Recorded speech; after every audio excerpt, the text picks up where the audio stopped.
Pertanyaan kedua, Ustaz, saya adalah seorang yang diuji dengan ketertarikan sesama jenis. Kira-kira apa yang harus saya lakukan? Apakah menikah merupakan solusi? Saya khawatir menyengsarakan istri saya kelak. Apa saya harus berterus terang dengan calon pasangan saya? Syukran. Subhanallah jemaah. Allah itu menciptakan Nabi Adam dan Hawa. Ini penyakit jemaah. Makanya Nabi Lut alaihissalam ketika menghadapi kaumnya, beliau itu sampai bingung. Beliau mengatakan kepada kaumnya, atatунal fahisha ma sabaqakum biha min ahadin minal alamin, innakum lata'tuna ar-rijala syahwatan min dunin nisa bal antum qaumun tajhalun. Kalian benar-benar orang bodoh, kata. Gimana kalian mendatangi itu laki-laki dan meninggalkan perempuan? Ketika orang ini diuji tadi, ada penyakit itu di dirinya. Yang pertama, dia harus minta tolong sama Allah Azza wa Jalla. Ingat dengan firman-Nya, iyyaka na'bud wa iyyaka nasta'in. Yang kedua, berlindung dari godaan syaitan. Sejatinya yang membisik-bisik kehendak antum itu syaitan. Yang ketiga, meninggalkan tempat-tempat yang membuat antum jadi tertarik. Makanya kenapa laki-laki ini nggak boleh melihat aurat laki-laki yang lain? Sama-sama laki, nggak boleh melihat auratnya. Perempuan sama perempuan nggak boleh melihat auratnya. Karena penyakit ini kadang-kadang hadir di sana. Maka antum berusaha untuk ngobatin diri antum dengan meninggalkan. Kalau antum tertarik sama fulan, kalau duduk sama fulan, ganti majelisnya, ganti sohibnya, ganti tempatnya, hijrah. Mengganti suasana. Kemudian ketika menikah nanti sama istrinya, antum, ya kalau bicara terus terang, antum minta bantuan istri. Katakan kepada dia, ana sakit seperti ini, ana ingin ngobatin diri ana, tolong dibantu. Tapi para laki-laki, kalau dia tidak niat untuk mengobatin dirinya dan tidak takut sama Allah Azza wa Jalla, maka ketika dia menikah pun dia mungkin akan kembali ke hal tersebut. Karena ada yang seperti itu. Maka takutlah dengan azab Allah Subhanahu wa ta'ala. Sejatinya syaitan itu zayyana lahum syaitan. Kebodohan ini membuat manusia melihat yang buruk baik, yang baik buruk. Maka semoga Allah menyelamatkan antum dari penyakit tersebut dan membersihkan hati antum. Allahumma amin. Naam safadli. Jazakallah. Pertanyaan ketiga, Ustaz. Assalamualaikum warahmatullahi wabarakatuh. Ustaz, afwan saya mau bertanya, namun mungkin ini di luar tema. Orang tua saya masih beragama Katolik. Beliau sudah sangat tua, sangat ingin beliau masuk agama Islam. Saat ini beliau di luar Jawa. Apa yang harus saya lakukan? Karena beliau sering mendengar kata tetangga. Dengar pertanyaannya jangan. Enggak Ustaz, antum terlalu kecil bacanya Ustaz. Deketin mic-nya Ustaz. Pertanyaannya, orang tua saya beragama Katolik, beliau sudah sangat tua, sangat ingin beliau masuk agama Islam. Saat ini beliau di luar Jawa. Apa yang harus saya lakukan? Karena beliau sering mendengar kata tetangga. Subhanallah jemaah, buat para anak yang pergi merantau meninggalkan kedua orang tuanya, ketahuilah kebaktian terbesar anak kepada orang tua adalah bisa masuk surga bersama kedua orang tua. Subhanallah. Kalau cerita tadi ini mengingatkan anak dengan ceritanya Al-Auza'i. Iya, kalau anak Al-Auza'i. Jadi pernah di Libanon sana. Auza'i lagi bikin kajian, tahu-tahu ada orang baru datang. Ditanya oleh Auza'i, kamu dari mana? Kata dia. Kok baru kelihatan? Dari Tustur atau Tastur. Dari Tastur, sebuah wilayah yang ada di Iran. Daerah sana masih banyak Majusi. Ditanya sama Auza'i, bapakmu sama orang tuamu gimana? Orang tuamu gimana? Ada bapak anu mas Majusi. Apa kata Auza'i? Coba kamu pulang. Ini mau belajar sama Auza'i. Auza'i mengatakan, coba engkau pulang, mungkin bapakmu bisa masuk Islam di tanganmu. Sana engkau pulang di jamaah. Sampai kampungnya sakit bapaknya ternyata. Akhirnya ini merawat bapak, dirawat bapak.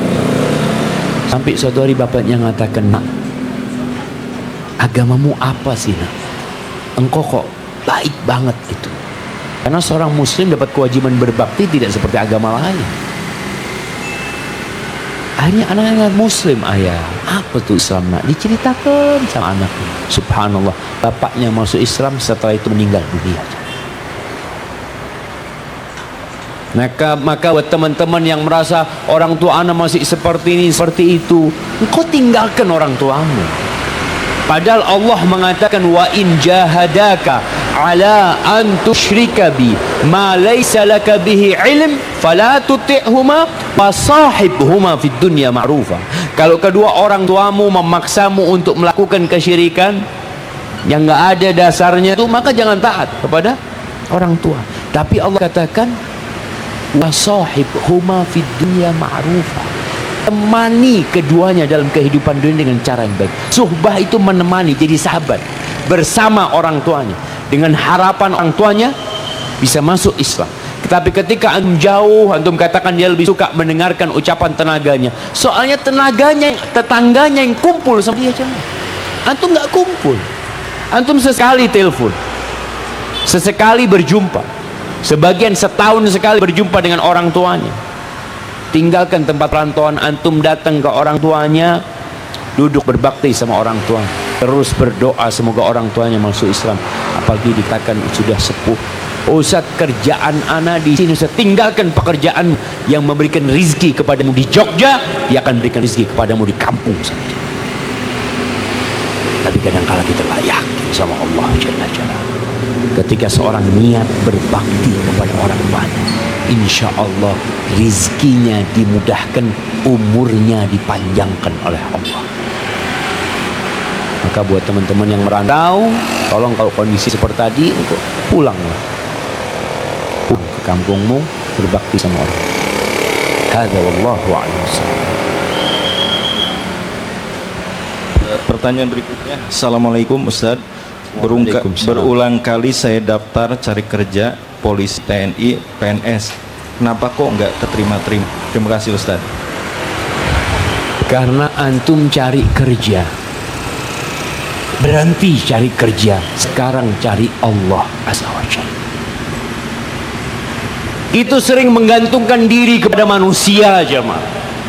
Oh, ana punya teman, ana punya sohib, ana punya kenalan.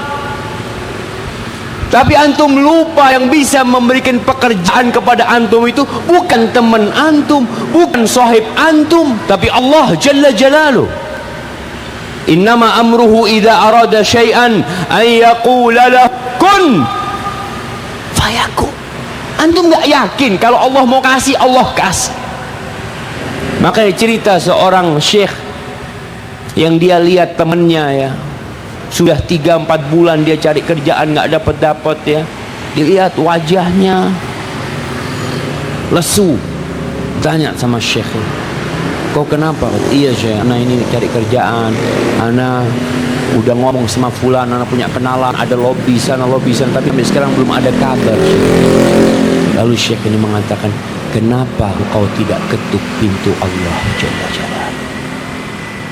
Coba engkau sholat malam di sepertiga malam akhir, sholatlah, minta sama Allah, gantungkan semuanya kepada Allah. Katakan, ya Allah, nggak ada yang bisa bantu aku kecuali Engkau ya Allah. Selesai. Subhanallah, tuh orang setelah sholat malam besoknya dia itu naik bil, sama mau cari kerjaan lagi, ngelamar sana ngelamar sini. Ketika dia keluar dari rumahnya, di dekat rumahnya itu ada sebuah kantor. Tidak pernah dalam benak dia akan ngelamar di tempat ini karena nggak punya kenalan. Dia nggak punya kenalan, gimana mau masuk sana?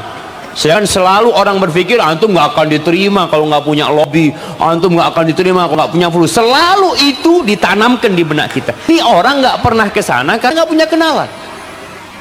Tapi dalam hati kecil dia, cobalah mungkin ada lowongan di sini. Subhanallah. Setelah sholat malam, dia mampir ke sana, tanya sama resepsi, Mas, ada lowongan, kata dia. Oh, ada, kata dia. Coba ketemu bos di atas, kata dia.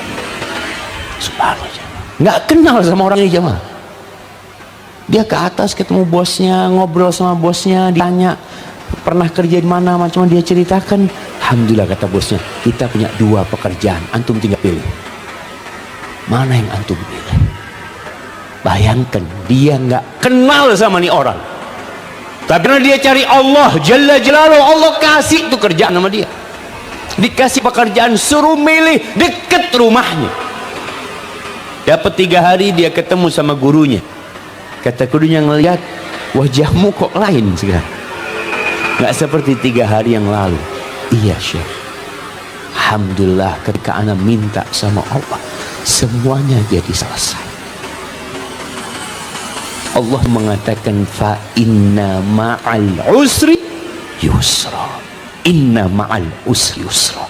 Sesungguhnya bersama kesulitan itu ada kemudahan. Bersama aja mah, bukan sesudahnya. Allah katakan bersama. Ketika antum sedang sulit, itu kemudahan sedang jalan bersama kesulitan, bareng dia jalan jamaah. Tinggal kapan antum minta sama Allah Subhanahu wa taala, Allah berikan itu kemudahan. Tapi sebagian diuji. Setahun dikasih kerjaan, 2 tahun dikasih kerjaan, terus 4 tahun. Tapi ketika antum terus minta sama Allah, demi Allah, nikmat antum dekat sama Allah itu jauh lebih nikmat daripada antum dapat pekerjaan. Kok bisa Pak Ustaz? Antum lihat, ketika orang belum dapat pekerjaan, dia bangun malam. Ketika terlilit hutang, Masya Allah, soft pertama di masjid. Anda mau lihat soft pertama, Masya Allah, ini kayaknya pada punya utang semuanya. Soft pertama. Ketika antum nggak punya utang, ketika antum usaha, Masya Allah, mapan, antum nggak lagi di soft pertama. Sebagian orang sudah soft ketiga, soft keempat, sebagian sudah jadi imam buat orang-orang yang masbuk. Udah dia hidupnya sudah nyaman, merasa udah nggak apa-apa loh Ustaz, gimana banyak kerjaannya, yang penting berjamaah ke masjid, macam-macam seperti itu. Antum kehilangan nikmat sholat malam ketika antum bisa merintih memohon kepada Allah Jalla Jalaluhu. Antum kehilangan soft pertama, nggak ingat, yakin fa inna ma'al usri yusra, inna ma'al usri yusra. Maka buat tadi yang susah cari kerjaan, tolong cari Allah antum sekarang, dekat sama Allah. Tapi kan harus ikhtiar usaha. Iya, antum kan sudah ikhtiar usaha. Antum tiap hari keluar rumah. Wah subhanallah, kalau bicara pekerjaan jamaah, ada orang yang tahu-tahu ditelepon sama sohibnya dikasih pekerjaan. Ada teman di PHK, nggak dalam bayangan dia ditelepon sama sohibnya. Siapa yang nyuruh tuh temennya telepon dia? Berbulan-bulan nggak pernah telepon jamaah. Siapa yang menggerakkan harinya untuk telepon? Rabbul Alamin. Kita selalu mengatakan iyyaka na'bud wa iyyaka nasta'in. Lalu antum masih belum yakin. Hadza wallahu a'lam bishawab.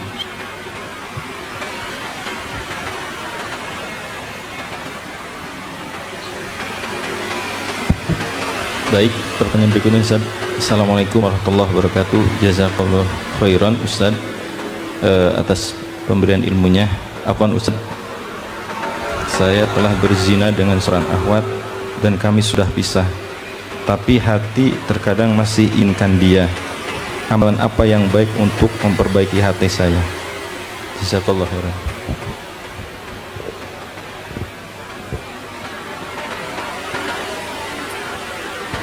Ya Allah jemaah, semoga Allah menyelamatkan kita dari dosa zina.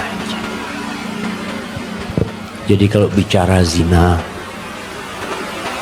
Allah itu tidak hanya melarang zina, tapi Allah mengatakan wala taqrabuz zina, jangan dekat-dekat dengan zina, karena kalau sudah dekat akan berzina. Sedangkan kita melihat ya kehidupan masyarakat di negeri kita ini, banyak pintu-pintu zina yang memang dibuka. Contohnya, kenapa kok dipisah laki sama perempuan?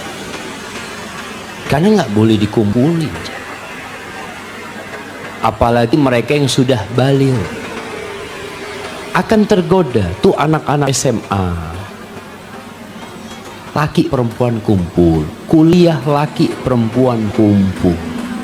Oh enggak Ustaz, hatinya terjaga. Siapa yang bilang? Antum coba tuh cek di Kementerian Kesehatan, di Komite Perlindungan Anak, tahun 2013 62,7% tuh remaja melakukan seks bebas. 62,7%. Karena lingkungannya membantu mereka untuk itu. Puran kemana, tamasya kemana, berdoa nama perempuan. Maka Allah tutup celah untuk perzinaan itu. Kenapa sih laki perempuan harus sekolah bareng? Kenapa laki sama perempuan SMA, SMP harus bareng? Emangnya kalau laki perempuan bareng, Ustaz, IQ-nya semakin tinggi Ustaz. Jadi kalau bareng itu jawab soal semakin bagus Ustaz. Oh gitu. Di mana penelitiannya? Antum lihat tuh di Jakarta ada sekolah namanya Canisius, punya Katolik. Sejak zaman Belanda, sejak tahun 1927 atau 30, itu mereka dirikan sekolah khusus laki-laki Katolik jemaah, bukan Muslim. Mereka berpikir dunia, karena memang harus dipisahkan supaya serius sekolah. Antum kalau laki-laki sekolah sama perempuan serius nggak jemaah? Pagi Masya Allah rambut, kata bapaknya, kamu ini mau kemana? Kata dia, oh sekolah ayah, jam 7 harus nyampe. Masya Allah.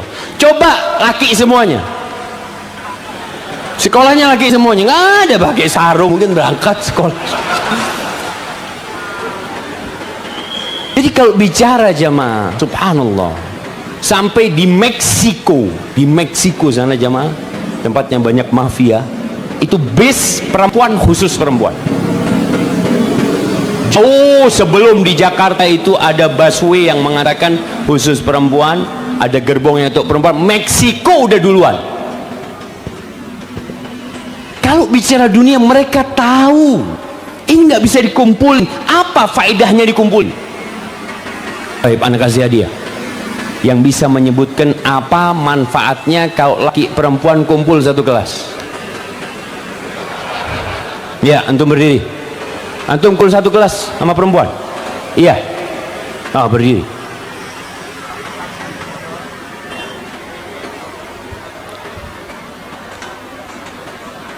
Oh, biar semangat. Masya Allah.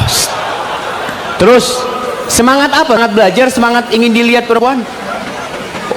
Oh, yang penting semangat pokoknya, iya. Kemudian nilainya bagus, Masya Allah jemaah. Oh, jadi cewek yang ngerjain tugasnya, Masya Allah. Jadi ngerjain cewek ceritanya Ustaz. Lihat nih, dikerjain sama yang laki-laki, Masya Allah. Ustaz, ayo maju ke depan. Antum belum nikah kan? Kasihkan ke orang tuanya ini. Iya, maju ke depan antum. Mulai besok jangan kumpul lagi sama perempuan sekolahnya. Kasih.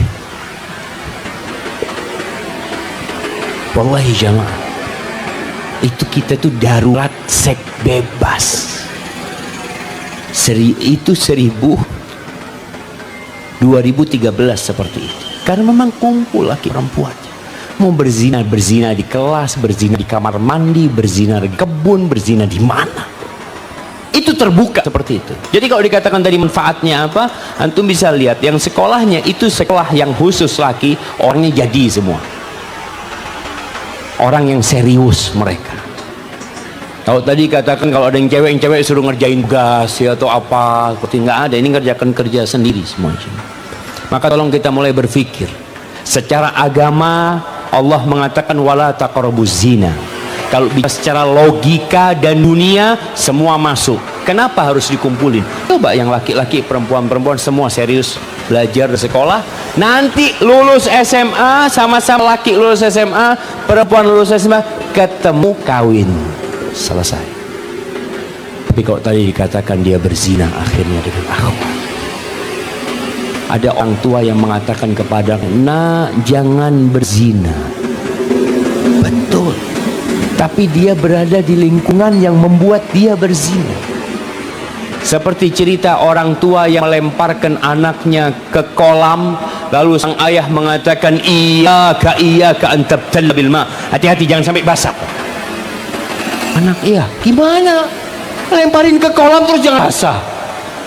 Ketika lingkungannya tidak baik, lalu katakan kau jangan jadi orang nggak baik. Lingkungannya nggak baik. Maka buat itu ikhwan, bertobatlah kepada Allah dengan taubatan nasuha. Engkau ingat dengan dosamu. Seharusnya kau itu didera 100 kali, dipecut ketika seorang belum menikah berzina. Alhamdulillah Allah tutupin perzinaanmu, nggak ada yang tahu. Tapi jangan sampai engkau mengulanginya kembali, putus. Sudah, perbaiki dirimu, hubunganmu dengan Allah Subhanahu wa taala. Kalau engkau mau menikah, carilah wanita yang solehah. Kalau tuh perempuan yang tadi itu sudah bertobat pula, maka silahkan dia. Kalau enggak, mungkin dia berzina dengan orang lain lagi. Sebagaimana engkau kalau enggak tobat, mungkin kau berzina dengan orang lain lagi. Allah jemaah, kita perlu meredam nafsu kita. Allah mengatakan wa amma man khafa maqama rabbih wa nahan nafsa 'anil hawa fa innal jannata hiyal ma'wa. Siapa yang takut dengan persidangan kelak di mana dia akan dihadapkan di hadapan Allah Subhanahu wa taala dan dia tahan nafsunya dari keinginannya, maka surga bagi dia. Tahan. Wallahi kenikmatan zina itu nikmatan sesaat, tapi engkau akan merasakan azab. Engkau kira orang yang berzina berangkat ke pelacur sana pelacur sini merasakan kenikmatan. Wallahi sebenarnya beban dosa yang ada di hatinya itu jauh lebih dahsyat daripada kenikmatan yang dia rasakan. Na'udzubillah min dzalik. Hadza wallahu a'lam.